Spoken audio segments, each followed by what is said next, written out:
ꯈꯪꯗꯦ ꯑꯩ ꯌꯨꯝ ꯅꯠꯇꯦ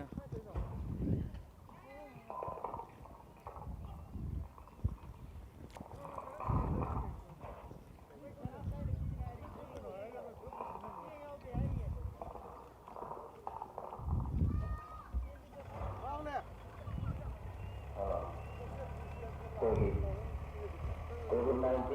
namarang modula pala ang kampiyan na wana raba sida kare kajitang urok to aba ko ganawa aduna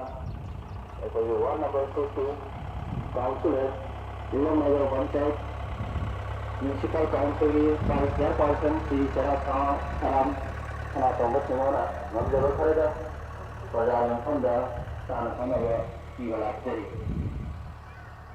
marabasina ko pala sama sama da lagi ko na lakso iba ito lagi na ba simple lakso ito yung mga hindi na ako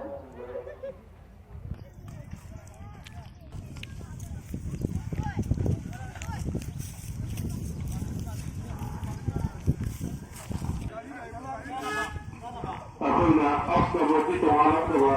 ꯌꯨꯝꯒꯤ ꯃꯤ ꯌꯥꯝꯕ ꯑꯗꯒꯤ money ꯑꯣꯏꯔꯛꯄꯒ ꯁꯥꯕ ꯍꯥꯎꯁꯀꯤ ꯇꯣꯉꯥꯟꯂꯛꯇꯕ ꯑꯩꯈꯣꯏ ꯃꯗꯨꯒꯨꯝꯕꯒꯤ ꯑꯣꯏꯅ ꯑꯩꯈꯣꯏꯅ ꯈꯨꯗꯣꯡꯆꯥꯕ ꯄꯤꯖꯔꯛꯈꯤꯅꯤ ꯍꯧꯖꯤꯛꯀꯤ ꯑꯣꯏꯅ ꯌꯦꯡꯂꯤꯕꯁꯤꯅ ꯑꯩꯈꯣꯏꯅ ꯍꯥꯞꯅ ꯃꯇꯨꯡꯗ ꯄꯣꯠ ꯃꯁꯤꯡꯁꯦ ꯄꯨꯔꯛꯄ ꯃꯔꯝꯅ ꯍꯦꯟꯅ ꯇꯣꯔꯝꯕ ꯃꯇꯝꯗ ꯑꯇꯣꯞꯄꯗ ꯇꯧꯔꯔꯣꯏꯗꯕ ꯃꯔꯝꯅ ꯑꯃꯗꯤ ꯁꯥꯎꯕꯤꯒꯗꯕ ꯅꯤꯡꯁꯤꯡꯖꯔꯤ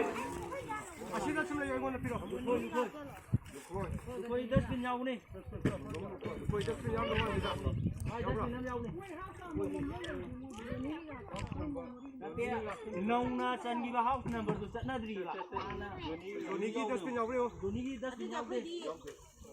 केनो तो दिया होगा दो हां पे अनो को दिया